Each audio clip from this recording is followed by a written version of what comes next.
गुरु प्यारी साध संगत जी, आप सभी को प्यार भरे राधा स्वामी जी। अगर आप हमारे रूहानी साखियां चैनल पर नए हैं तो हमारे चैनल को लाइक तथा सब्सक्राइब करना ना भूलें जी। आज जो आपको हम साखी सुनाने जा रहे हैं वो साखी संत नामदेव की है। एक बार संत नामदेव का घर गिर पड़ा था। बरसात हो रही थी। संत नामदेव अपने बच्चों को गांव के एक धर्मशाला में ले गया और आप दूसरे दिन सुबह सुबह पोले काटने को चला गया। जब पोला काटना शुरू किया तो उन पुलों पर ओस का पानी जमा हुआ था। जैसे पोला काटा तो जो ओस का पानी था वह उसके पैरों पर गिरा तो संत नामदेव कहने लगा, ओहो ओहो, मैंने बहुत बड़ा पाप किया है।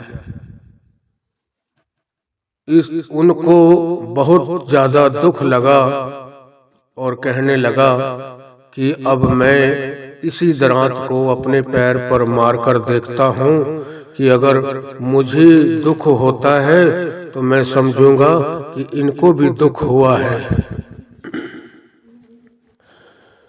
अपने पैर पर जब दरांत मारा तो देखा कि खून बहने लगा है और बहुत ज्यादा दर्द होने लगा। उसी वक्त वहीं वो मालिक की भजन बंदगी पर बैठ गया और बैठे बैठे उनको 3 दिन और 3 रात गुजर गई। वहीं उनकी सूरत लग गई थी। 3 दिन के बाद जब उठकर खड़ा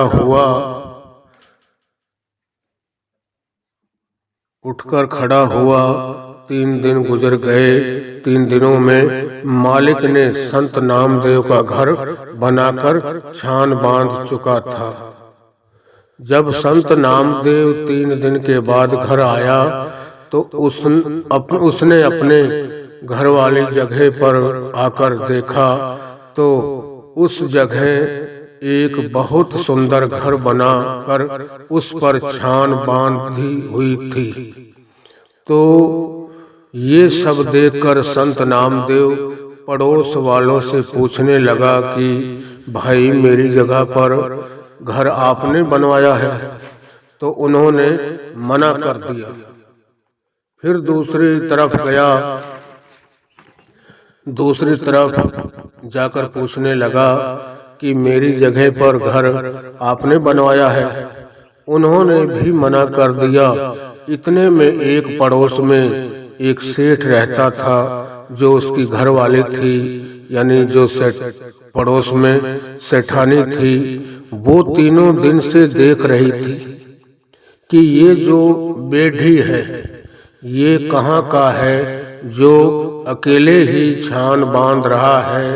जब नामदेव घर आएगा तो मैं भी उनसे पूछूंगी कि आप यह ठेका किसको दिया था? आपने जो ये बेढ़ी मंगवाया है छान बांधने वाला, ये कहाँ का था? संत नामदेव पर पड़ी तो वो दौड़कर आई और नामदेव से कहने लगी कि कापे छान छपाई हो, मोह बेढ़ी देहो बताई। महाराष्ट्र के अंदर नामदेव, संत नामदेव जो थे वो महाराष्ट्र के रहने वाला था। और हमारे यहाँ हिंदुस्तान में यहाँ मिस्त्री को कोई भी चिनाई का होता है, कोई छान बांधने वाला होता है, उसको मिस्त्री बोलते हैं। और महाराष्ट्र के अंदर की भाषा है वो उसको बेढ़ी बोलते हैं। तो उसने अपनी भाषा में उससे कहा कि नामा कापे छान छपाई हो, मोह बेढ़ी देहो बताई हो। तो उसे दोनी देव मजूरी। वो सेठानी कहने लगी कि नामदेव, तो ये बता, ये जो आपने छान बंधवाई है, ये जो बेढ़ी था यानी मिस्त्री था, ये कहाँ का था और आपने कितने में बंधवाई है? कौन था ये ठेकेदार?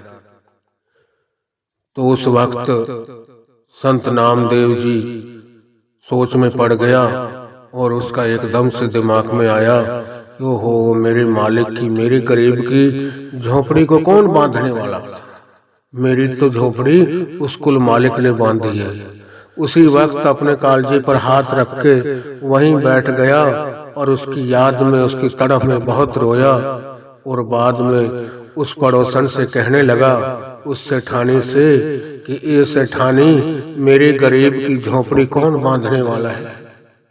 मेरी झोपड़ी तो उस कुल मालिक ने बांधी है। जब मैं उसी के नाम पर रात दिन रहता हूँ, उसी के नाम में लगा रहता हूँ, मेरे को और कुछ अच्छा नहीं लगता। मेरे चाहे बच्चे भूखे बैठे रहें, चाहे उनको कोई खाने का कभी मिल जाए, मेरे को कोई परवाह नहीं। मेरे को सिर्फ एक मालिक की तरफ मेरा ख्याल, मेरा ध्यान हर वक्त उसकी तरफ होता है। इसीलिए गुरबानी में कहा है कि दासा कारज आप सवारे ए उस दी वड्याई, कि अपने सच्चे भक्तों की, सच्चे सेवक, सच्चे जो दास बन जाते हैं उस मालिक के, उनके सारे कारज वो खुद कुल मालिक करते हैं। हमें भी चाहिए हमारा अपने मालिक के ऊपर, अपने सच्चे सतगुरु के ऊपर सच्चा भरोसा होना चाहिए। जब हमारा सच्चा भरोसा नहीं होगा तो हमें, चाहे हम सेवा करते हुए भी हमें वो सुख शांति नहीं मिलेगी। हमारा भरोसा कैसा होना चाहिए? पलटू साहब ने अपनी वाणी में कहा है, एक भरोसा है नहीं कुशल कहवा से हुई, कि जब तक एक के ऊपर भरोसा नहीं है उसको खुशी कहाँ से मिलेगी। संत तुलसीदास ने भी अपनी वाणी में कहा है कि तुलसी बिरहा बाग के सिंचत ही कोमलाए, राम भरोसी जो रहे पर्वत पर लहराए। तुलसी साहब अपनी वाणी में कहते हैं कि एक बाग के अंदर एक माली होता है, वो उस बाग के अंदर जितने पेड़ होते हैं सबकी देखभाल करता है, सबकी सिंचाई करता है, सबको पानी खाद लगाता है। इनकी इतनी देखभाल करने के बावजूद भी कई पेड़ उनमें से सूख जाते हैं। वो कहता है इनको नीचे से दीमक खा गई, दीमक लग गई इसको, फिर भी कई पेड़ों को वो बचा नहीं पाता। और एक वो पेड़ भी होते हैं जो पर्वत की चोटी पर खड़े होते हैं, उनका किसके ऊपर भरोसा होता है? वो सिर्फ मालिक के आगे फरियाद करते हैं कि ए मेरे मालिक, हमारा ना तो कोई यहाँ पानी लगाने आएगा, ना हमारी कोई सिंचाई करेगा, ना हमारे को अगर कोई हारी बीमारी लग गई तो हमारे ऊपर कोई दवा स्प्रे करने आएगा। हमारे तो सिर्फ एक आप ही हो, हम आपके सिवा हमारा और कोई नहीं।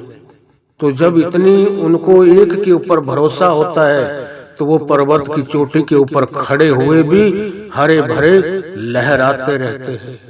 हमें भी चाहिए एक के ऊपर भरोसा करें और सच्चा विश्वास, सच्ची तड़प, सच्ची लगन होनी चाहिए। इसीलिए संत तुलसीदास ने कहा है, तुलसी बिरहा बाग के सिंचत ही कुमलाए, राम भरोसे जो रहे पर्वत पर लहराए। राधा